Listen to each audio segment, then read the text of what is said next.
donde todos miran, algo que no todos ven. Eso solo pasa en Shirley Radio, por Onda, la superestación. Bueno, hoy tengo aquí en el estudio Jesús Palacios Chacín, economista senior de Ecoanalítica, y lo traigo aquí para hablar, por supuesto, de cómo percibe la economía en el país en el cierre del primer semestre y lo que se espera para el segundo semestre, pero esto en el marco también de un libro que entiendo van a publicar, libro Prisma, donde hay una antología de textos de varios de los jóvenes más destacados del país. Allí se encuentra Jesús Palacios Chacín. Y bueno, esta es la generación de relevo, ¿no? Todos menores de 40 años, jovencitos como yo. ¿Cómo estás, Jesús? Buenos días y bienvenido. Buenos días, Shirley. Gracias por la invitación. Además de, bueno, como representante de este libro Prisma, además también en nombre de Ecoanalítica por este espacio agradecidos. No, por favor. Además, la idea es que no solamente vengan del área económica, sino son 17 áreas, ¿no? Sí. Y creo que es interesante, bueno, ver la mirada de los jóvenes que se han formado aquí en el país y definitivamente cómo lo ven de cara al futuro. Bueno, la pregunta, podemos comenzar por allí, ¿no? Bueno, ¿cómo ven los jóvenes economistas la economía en Venezuela? En este contexto estamos en un periodo electoral, sí, a menos de 50 días para las elecciones, y cerrando el primer semestre, ¿no? También cómo es la expectativa, si definitivamente pues la política va a definir la economía, que es la gran pregunta, yo creo que de la economía, sí, ¿no?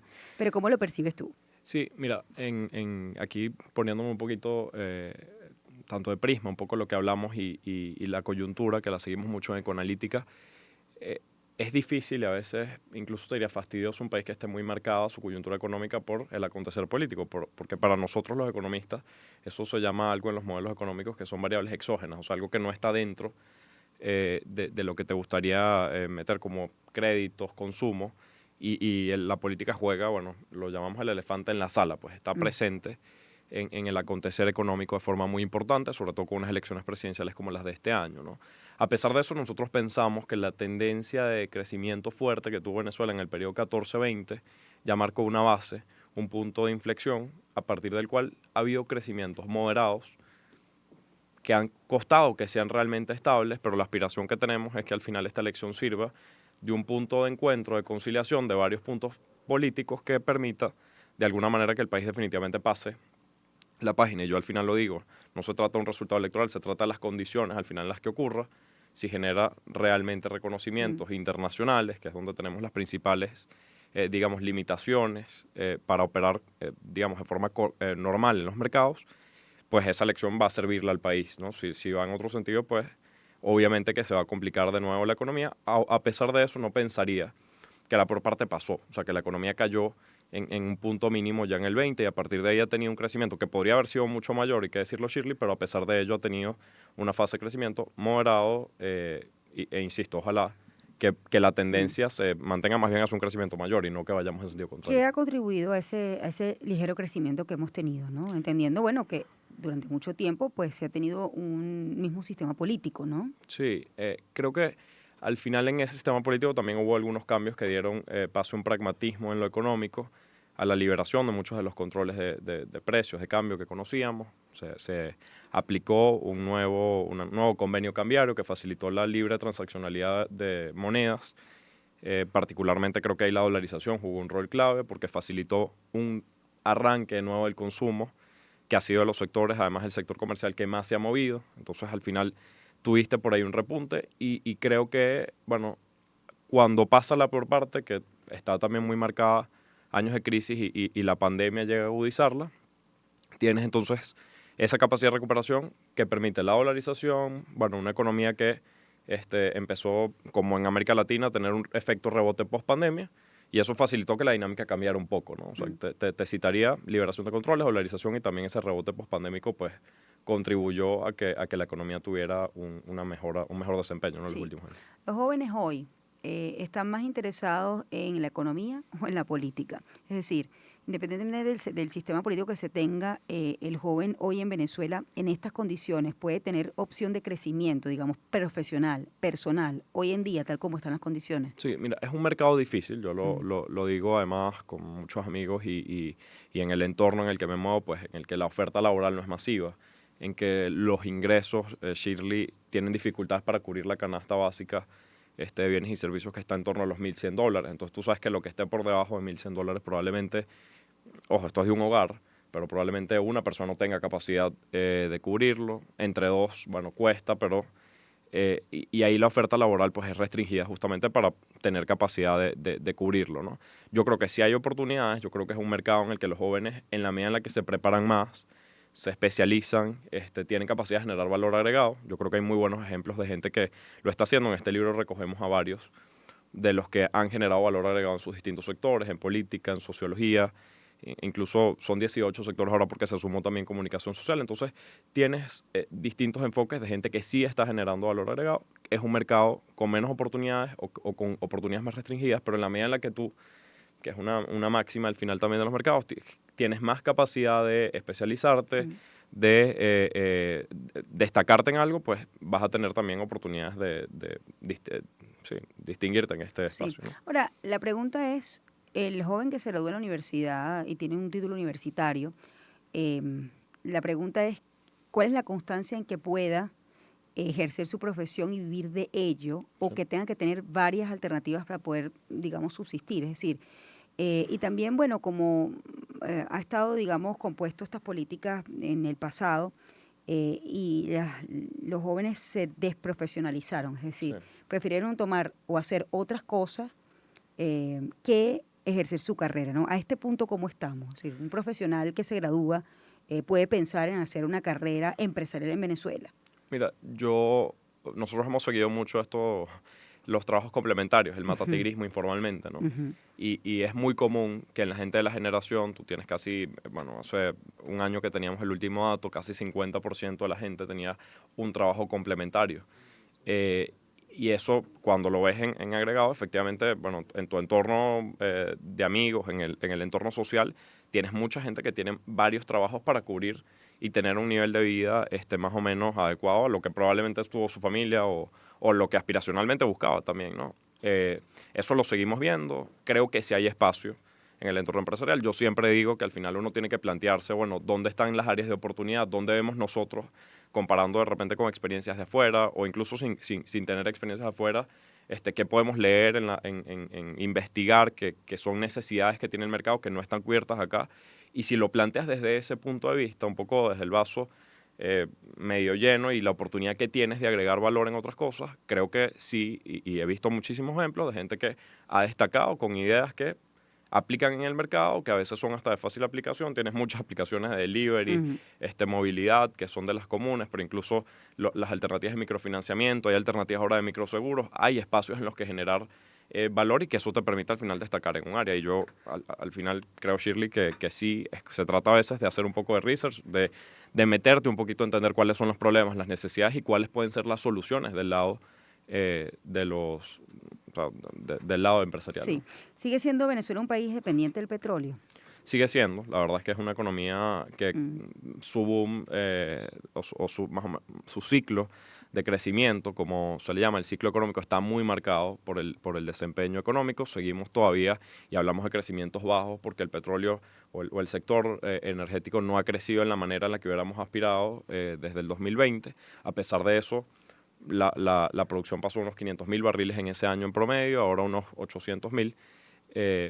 Pero definitivamente la mayor fuente generadora de divisas está directamente asociada al petróleo. La dependencia del Estado es muy, muy marcada con eso. Hay potencial en otras áreas, sin duda. Nosotros, una de las cosas que hemos destacado es que el sector agrícola del país, el sector alimentos, ha tenido un auge importantísimo en la zona centro-occidental. Pensamos que, bueno, ahí está una de las apuestas, ¿no? Una Venezuela en la que la diversificación empiece por aprovechar sus capacidades agrícolas, por aprovechar sus capacidades turísticas, por ejemplo. E incluso de cara a la transición energética, aprovechar las capacidades que tiene Venezuela también en ser autónoma energéticamente con el gas Sí. y la generación de hidrógeno azul, que es un proceso industrial que al final permitiría justamente que Venezuela no solamente se quede atada al pasado, Sí, ¿no? bueno, Sino que evolucione al futuro. ese es el gran desafío de la juventud también, Sí. ¿no? Es decir, bueno, cómo nos convertimos cada vez en menos dependientes del petróleo. No sé si eso es una utopía en Venezuela. No, no es una utopía y de Mm. hecho me conecta perfecto con lo que hablamos en Prisma, porque en el capítulo económico, no sé si lo somos, pero buscamos ser un poco frescos, buscamos no atarnos tanto a la coyuntura, explicamos un poco el contexto y la coyuntura, pero la verdad es que vemos un poco más allá. Y un poco más allá significa, bueno, la Venezuela que está después de este escenario de crisis, de dependencia petrolera, sanciones, o sea, salimos un poco del contexto y decimos, bueno, ¿y cómo se vería Venezuela ¿Cómo se vería? en unos años? Bueno, nosotros pensamos que sí hay capacidad definitivamente, en lo que comentaba, tienes una industria manufacturera de repente en fármacos y en el sector de laboratorios que tiene capacidad y ha sido muy resiliente a pesar de los años de crisis. Tienes en el sector agrícola que ya mencionaba, tienes definitivamente en turismo espacio. Y yo sí creo, al final en comercio te enseñan en la universidad que los países tienen que aprovechar sus ventajas comparativas respecto a otros. Y Venezuela es un país que en términos de energía tiene mucha capacidad, no solamente con el petróleo, como lo mencionaba, sino incluso con el gas y otros minerales que son claves también en la transición, ¿no? Bueno, nuestra generación, la tuya, la mía, está marcada por un factor que ha sido la emigración, ¿no? Le digamos, de alguna manera la cantidad de jóvenes que son talentos para el país, que ha sido la gran pérdida realmente de Sí. lo más doloroso, porque bueno, no solamente digamos a título personal, sino profesional, del aporte de conocimiento que se va, que se aplica en otros países y no se aplica aquí. Hoy en día eso comienza a cambiar, entendiendo digamos que hay mayor estabilidad económica ligera, mayor crecimiento, pequeño, pero lo hay. Mira, nosotros que hemos seguido también esto es un poco la intención de irse del país, la intención de emigrar. Sí es verdad que ha caído, es decir, también ha caído en la medida en la que 6, 7 millones ya se fueron. Los que se quedan, esa impresión o intención de irse ha bajado como de el 50% que era hace unos años de la población a cerca de un cuarto. Son 25% de la población que tiene ganas de irse, ¿no? Sigue siendo un deseo, sobre todo, evidentemente, en las generaciones más jóvenes, en la medida en la que el mercado se achica, en la medida en la que las empresas han cerrado. Ojalá de nuevo ese ciclo cambie, es la aspiración de todos. Pero no puedes negar que muchos todavía ven la necesidad de irse, no como una oportunidad, Shirley, sino como la necesidad de salir a aspirar a mejores sueldos. Yo lo que siempre digo es que al final tampoco es que los problemas están resueltos fronteras afuera de Venezuela, ¿no? O sea, te consigues con otros problemas. Aquí, bueno, probablemente alguien que haya vivido, estudiado todo el tiempo en Venezuela tenga algunas ventajas también comparativas, aplicando el término que usaba con Venezuela, capacidad de repente de llegar a alguna buena empresa, capacidad, y yo siempre digo, no dejen de probarlo, incluso quien tiene la oportunidad de irse más bien a estudiar fuera, de repente hacer algo de experiencia acá y luego salir a estudiar fuera, que siempre es una experiencia provechosa, ¿no?